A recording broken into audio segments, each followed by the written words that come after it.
देख रहे हैं अपना बिहार और मैं हूं आपके साथ विभा उपाध्याय। पटना के धनरुआ में कल देर शाम बवाल मचा। पुलिस और पब्लिक के बीच झड़प हुई। प्रचार का समय खत्म होने के बाद पुलिस प्रचार बंद कराने के लिए पहुंची थी, जहां ग्रामीणों ने पुलिस टीम पर ही हमला कर दिया और इस हमले में 25 पुलिसकर्मी घायल हो गए, जबकि एक युवक की मौत हो गई।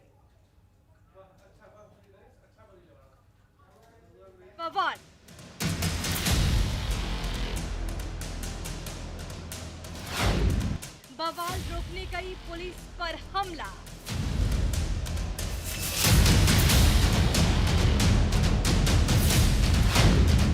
ग्रामीणों ने पुलिस पर किया पथराव।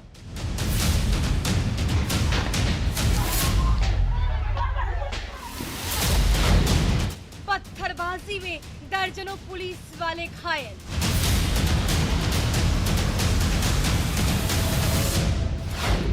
लोगों पर पुलिस ने किया लाठीचार्ज।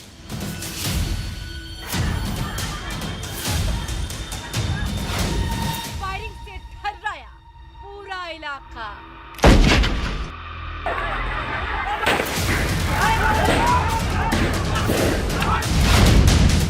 धनरुआ में बवाल क्यों?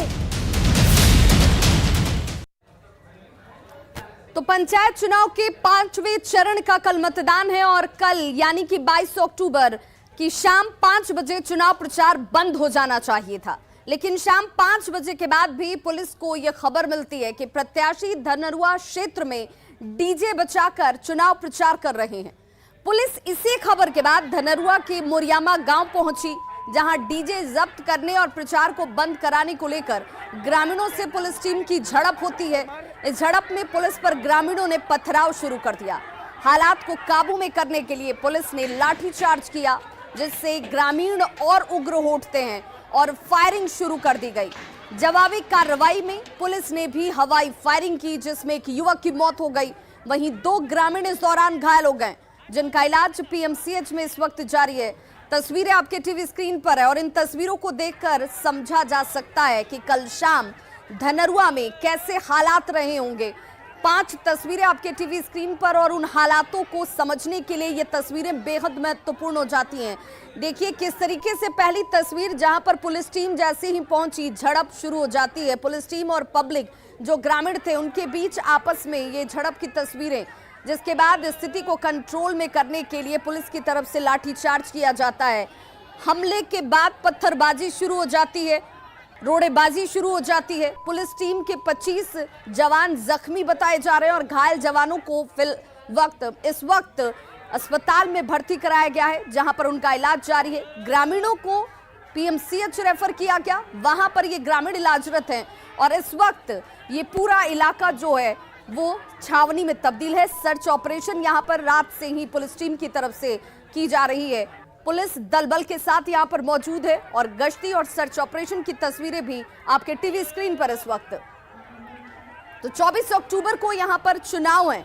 उस चुनाव से पहले धनरुआ में देखिए क्या हालात बने। जमकर बवाल काटा गया। पुलिस और पब्लिक आपस में एक दूसरे के सामने खड़ी नजर आई। पत्थरबाजी, रोड़ेबाजी और उसके बाद फायरिंग भी की गई।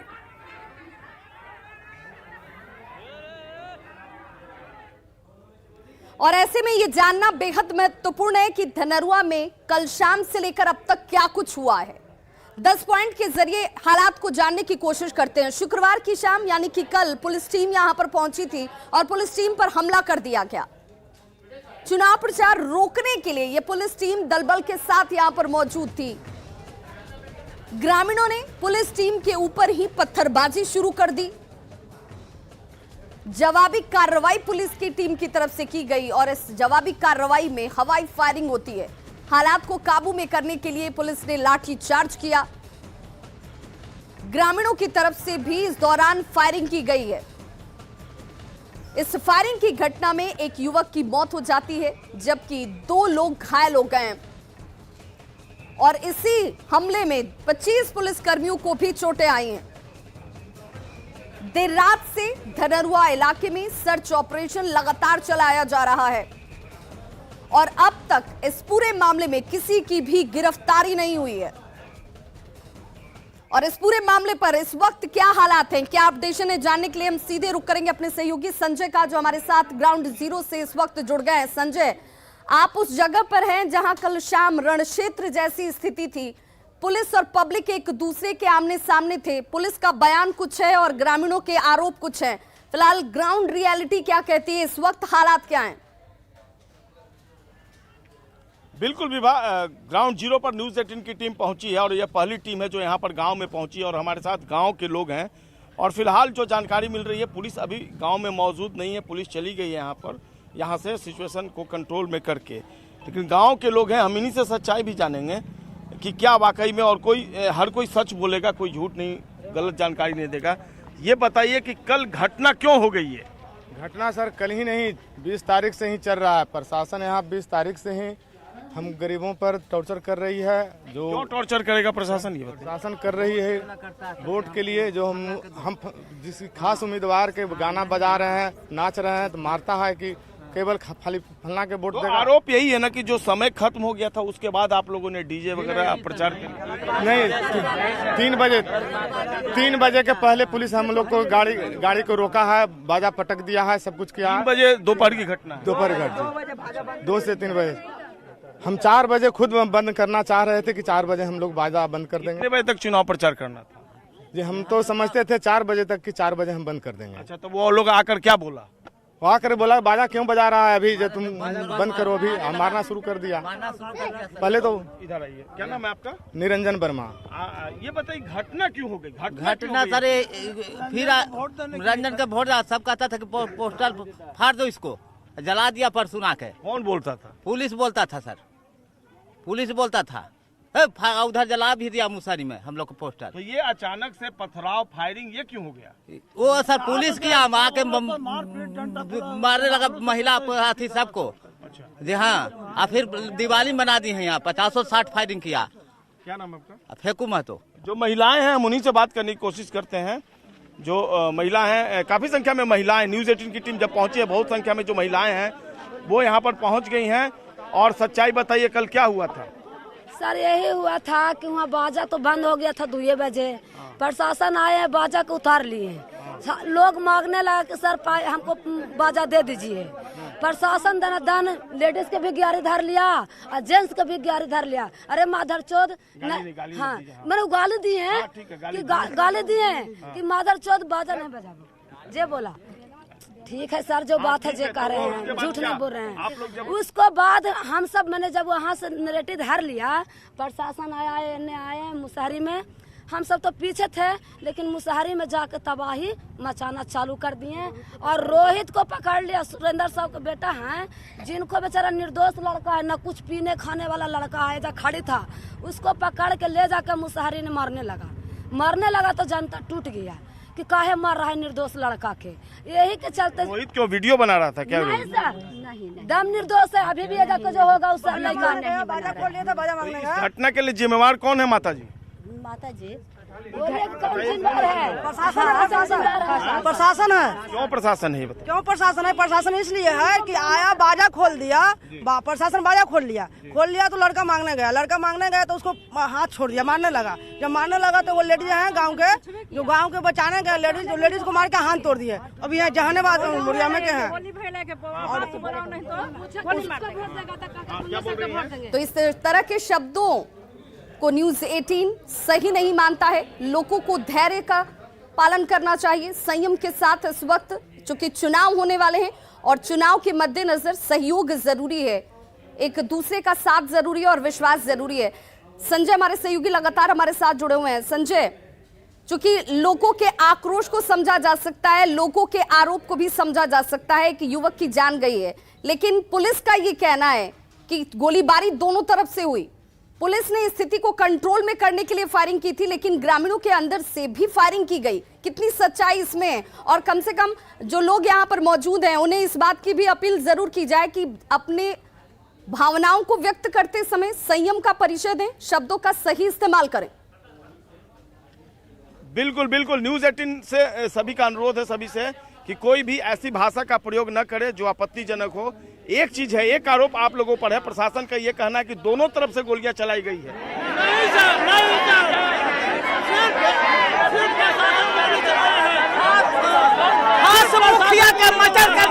बिल्कुल संजय, आप नजर बनाए रखिए, आप तक एक बार फिर से पहुंचेंगे। फिलहाल तमाम जानकारी के लिए बहुत बहुत शुक्रिया आपका। तो देखिए, ये ग्रामीण हैं जो बेहद आक्रोशित हैं, आरोप इनके कई हैं। पुलिस टीम की तरफ से पहले यहां पर पत्थरबाजी की घटना तब हुई जब पुलिस टीम ने लोगों पर हमला किया। फिलहाल इस वक्त हालात को ध्यान में रखते हुए पुलिस टीम यहां पर मौजूद है, लोगों को समझाने की कोशिश भी लगातार जारी है। बहुत बहुत शुक्रिया संजय तमाम जानकारी के लिए।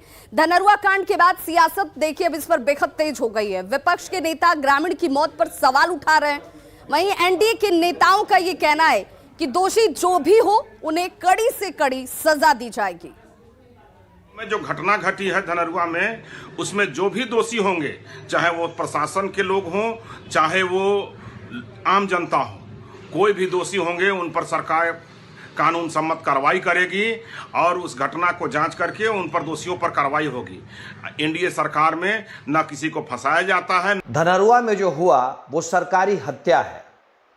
बिहार पुलिस का ये कहना कि गलतफहमी में गोली चल गई और गलतफहमी में जान चली गई, अपने आप में एक शर्मनाक बात है। कहीं भी समय सीमा समाप्त होने के बाद चुनाव प्रचार होना उचित नहीं है और प्रशासन की यह जिम्मेदारी होती है कि सभी चीजों को सख्ती से लागू कराया जाए।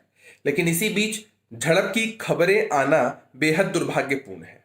जिला प्रशासन, जिलाधिकारी खुद इस मामले की उच्च स्तरीय जांच कर रहे हैं ताकि जिस भी पक्ष से जो भी दोषी लोग हों उन पर कार्रवाई हो सके। पुलिस प्रशासन डीजे जब्त करने के लिए गया था ये पंचायत चुनाव में, और पुलिस प्रशासन कह रही है कि मिसअंडरस्टैंडिंग के कारण ये घटना घटी है। तो ये कैसा शासन प्रशासन चल रहा है जो मिसअंडरस्टैंडिंग के कारण लोगों की जान ले रही है। अगली खबर मधुबनी से, जहां के सलेमपुर गांव में जमीन से धुआं निकलना बंद हो गया है। ग्रामीणों के मुताबिक देर रात के बाद से जमीन के नीचे से जो धुआं निकल रहा था वो अब नहीं निकल रहा है। पिछले 2 दिनों से ग्रामीण इसे लेकर बेहद दहशत में थे। जमीन के नीचे से रहस्यमयी तरीके से धुएं के रिसाव के बाद न्यूज़ 18 पर खबर चलने के बाद मौके पर पुलिस और प्रशासन की टीम पहुंचती है। पूरे मामले की छानबीन शुरू की गई।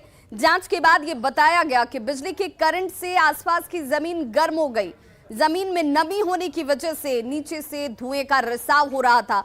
बिजली सप्लाई को दुरुस्त करने के बाद अब यह दावा किया गया था कि आगे धुआं नहीं निकलेगा। देर रात से धुआं निकलना बंद हो चुका है। देखिए संवाददाता अमित रंजन की रिपोर्ट। सलेमपुर गांव, जहां जमीन के नीचे से रहस्यमय तरीके से धुआं निकलने के कारण ग्रामीण पिछले 2 दिनों से काफ़ी दहशत में थे। आज सुबह यहां ग्रामीण थोड़ी राहत महसूस कर रहे हैं। यहां अभी मैं मौके पर हूं। यहां सलेमपुर गांव में जहां जमीन के नीचे से धुआं निकल रहा था वो तस्वीर मैं आपको दिखा रहा हूं। अभी फ़िलहाल यहां स्थिति सामान्य है। ग्रामीणों से जो जानकारी मिली है, इनका कहना है कि देर रात के बाद यहाँ धुआं नहीं निकला है ज़मीन के नीचे से। ऐसे में जो ग्रामीण 2 दिन से परेशान थे कि आखिर ज़मीन के नीचे से धुआं क्यों निकल रहा है, लेकिन अभी पिछले कुछ घंटों से देर रात से धुआं नहीं निकलने के बाद यहाँ ग्रामीण काफ़ी राहत महसूस कर रहे हैं। और ये जो आशंका जताई गई थी बिजली विभाग के द्वारा भी और प्रशासन के द्वारा कि यहाँ जो बिजली का पोल था उसके स्टे के कारण नीचे ज़मीन के नीचे बिजली का करंट कहीं पहुंच रहा था। उसकी वजह से यहाँ आसपास ज़मीन में थोड़ी बिजली के कारण वो गर्माहट थी और उसी वजह से मिट्टी में नमी होने के कारण धुआं बाहर आ रहा था। और वो धीरे धीरे मिट्टी सूखने के बाद, नमी कम होने के बाद धुआं अब निकलना अभी फ़िलहाल यहाँ बंद है। अजय जी, क्या यहाँ जैसे आज ये भी बोला गया था प्रशासन के द्वारा कि अगर आज स्थिति अगर सामान्य नहीं रहा, आज भी धुआं निकला तो यहाँ खुदाई की भी बात थी, लेकिन अभी यहाँ जैसे धुआं नहीं निकल रहा है, तो क्या अब आप लोग राहत महसूस कर रहे हैं? नहीं, अभी ठीक है, हम लोग राहत महसूस कर रहे हैं, लेकिन मेरा कहने का मतलब कि आज दिन भर हम लोग देख लेते हैं। बजे उठल वहाँ तक हम देख लो, नहीं निकले मतलब भिनसर जो उठल तखन से धुआं नहीं, तखन से नहीं। अमित रंजन, न्यूज़ 18 मधुबनी। किशनगंज के दौला पंचायत के बसंतपुर में ग्रामीण महानंदा नदी के कटाव से परेशान हैं। करीब 6 से ज्यादा घर नदी में समा चुके हैं। कई एकड़ की फसल बर्बाद हो चुकी है। हालात ये है कि ग्रामीण खुद से ही अब कटाव को रोकने की कोशिश करने लगे हैं। ग्रामीणों का यह कहना है कि सांसद से लेकर विधायक तक और प्रशासन के बड़े अधिकारियों तक इन लोगों ने गुहार लगाई, लेकिन उनकी समस्या का समाधान नहीं निकाला गया। कोई सुध नहीं ले रहा। लगातार हो रही बारिश के बाद से नदियां उफान पर हैं और तेजी से कटाव इस इलाके में लोगों के लिए परेशानी का सबब बना हुआ है। मामला आप लोग क्या कर रहे हैं? हम लोग का नदी का कटाव है, बहुत बेजुलूम। हाँ, जमीन हमने कटा है और MP MLA को बुलाते हैं, आता है देख के चले जाता है। हाँ, बोलते हाँ काम होगा काम होगा। मामला ये है कि हम लोग सब किसान परेशान है, खेत और जमीन लेके कटाव ज़्यादा जारी है यहाँ। और हम लोग सोचे एक मीटिंग किए कि ये हम लोग नदी कटाव रोकने के लिए बांस सब आदमी मिलके हम लोग 10-10 बांस ले कर गए। हम लोग दिन भर यहाँ नदी बांधने के लिए कोशिश कर रहे हैं। कटाव ज़्यादा हो रहा है। कौन सा नदी है ये? महानंदा है। महानंदा नदी जी। तो ये आप लोग किसके द्वारा से करे, किसका फंड से? अपने फंड से। अपना फंड से? सब किसान मिलके। किसान मिलके सब आप लोग अपने से बांस लेकर आ रहे हैं? ग्रामीण मांग के लाए हैं बांस। सिवान में एक छोटे कद के शख्स ने पंचायत चुनाव में जीत का परचम लहराया है। मैरवा प्रखंड के इंग्लिशपुर पंचायत के वार्ड नंबर 12 से चुनाव जीत चुके हैं ये शख्स और चुनाव जीतने के बाद अनिल कुमार पासी के साथ सेल्फी लेने वालों की देखिए भीड़ लग गई है। अनिल के मुताबिक जनता ने ही उन्हें चुनावी मैदान में उतारा। उन्होंने कहा कि वो जनता की उम्मीदों को पूरा करने की भरपूर कोशिश करेंगे। विकास करेंगे सर, विकास के लिए तो लड़े थे। लगातार अपनी जनता के साथ जुड़े हुए थे, लगातार पहले किस तरह का विकास काम किए हैं लोगों के लिए? अभी तो फर्स्ट बार सर लड़े हैं, ठीक है, और उसके बाद से जीत गए हैं। तो जनता ही के लिए जीते हैं, जनता लोग जिताया है और जनता लोग को मतलब बढ़िया से विकास कराएंगे। सासाराम के कोचस प्रखंड में एक दिव्यांग उम्मीदवार ने पंचायत चुनाव के लिए नामांकन किया। चितैनी पंचायत के वार्ड संख्या 3 से संतोष शाह ने पर्चा भरा है। दिव्यांग प्रत्याशी को उनके समर्थक पीठ पर उठाकर, चढ़ाकर और नामांकन कार्यालय तक लेकर पहुंचे। संतोष का कहना है कि वो बहुत दिनों से चुनाव लड़ने का मन बना रहे थे ताकि लोगों की सेवा की जा सके।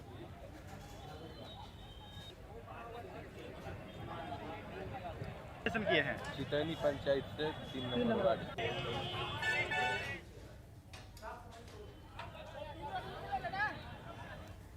स्वच्छता पर न्यूज 18 की मुहिम साफ सफाई जरूरी है भाई। इस कड़ी में आज हमारे क्लीन रिपोर्टर बगहा शहर में सफाई की पड़ताल करते नजर आए और जानने की कोशिश की कि आखिर सफाई की स्थिति यहां कैसी है।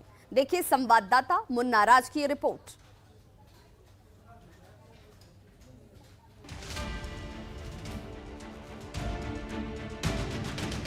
चंपारण की धरती, गांधी के सत्याग्रह की भूमि, पश्चिमी चंपारण का जिला मुख्यालय बगहा शहर। इस ऐतिहासिक शहर में साफ सफाई की स्थिति कैसी है, स्वच्छता के इंतजाम कैसे हैं, इसकी पड़ताल हमारे क्लीन रिपोर्टर मुन्ना राज ने की।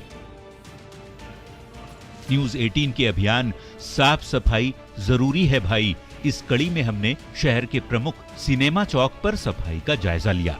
ये बगहा का सिनेमा चौक है और नगर परिषद की टीम यहाँ, एक टीम यहाँ भी काम कर रही है। तो और नगर परिषद की गाड़ी भी है जो जगह जगह से कचरा डंपिंग कर सुरक्षित स्थानों पर पहुँचती है। तो हम एक लोग हैं, लोगों से बात करने की कोशिश करते हैं कि कैसे देखते हैं नगर परिषद की सफाई व्यवस्था। बहुत बढ़िया पहले से व्यवस्था है और हम आप तो मान लीजिए डोर टू डोर भी कूड़ेदान उठाने वाले जा रहे हैं। हमारे भी मोहल्ला में वार्ड नंबर 27 में भी जाते हैं। पहले से तो बहुत ज़्यादा साफ सफाई है। पहले सुबह भी होता था, सुबह शाम दोनों टाइम होता है। हमेशा कूड़ा कचरा रोज उठता है, कोई दिक्कत नहीं होता है। बस यहाँ पे लोग इधर उधर कचरा डाल देते हैं, वही ज़्यादा गंदगी थोड़ा दिखने लगता है। बगहा के 35 वार्ड में साफ सफाई की जिम्मेदारी नगर परिषद की है। ऐसे में सफाई के बेहतर इंतजाम की तस्वीरें जरूर दिखाई दी। नगर परिषद के कार्यपालक अधिकारी ने भी दावा किया कि सफाई की मॉनिटरिंग के लिए 12 सुपरवाइजर की टीम तैनात की गई है जो शहर को स्वच्छ रखने में योगदान देते हैं। नगर परिषद बगहा क्षेत्रांतर्गत हमने पूरे शहर को करीब 10 जोन में बांटा है और प्रत्येक जोन के लिए एक सफाई सुपरवाइज़र हम लोगों ने चिन्हित किया है और ये सफाई सुपरवाइज़र को का सारा जो संपर्क नंबर है हमने पूरे शहर में इसको डिस्ट्रीब्यूट करवाया। शहर में सफाई की स्थिति दावे के अनुरूप दिखी तो इसकी वजहें भी हैं, क्योंकि बगहा नगर परिषद होल्डिंग टैक्स वसूली से अधिक राशि सफाई पर खर्च करने का दावा करती है। वैसे न्यूज 18 की पड़ताल में कुछ जगहों पर गंदगी भी दिखी। ऐसे में जरूरत है कि स्वच्छता को लेकर लोग जागरूक बने, कचरे को डंपिंग वाली जगह पर ही फेंकें। इधर उधर फेंकने से आपका मोहल्ला गंदा होगा। तभी हमारी मुहिम आपसे अपील कर रही है कि साफ सफाई जरूरी है भाई। न्यूज 18 के लिए बगहा से मुन्ना राज की रिपोर्ट।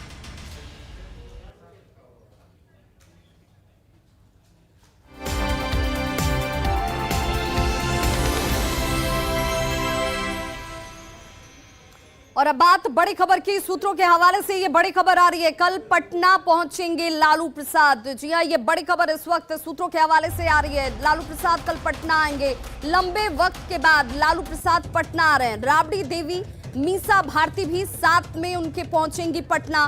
जो बड़ी खबर इस वक्त सामने आ रही है, लंबे समय के बाद लालू प्रसाद पटना आ रहे हैं। राबड़ी देवी, मीसा भारती भी उनके साथ पटना आएंगी। डॉक्टरों से सलाह लेने के बाद पटना लालू प्रसाद आ रहे हैं कल। ये बड़ी खबर इस वक्त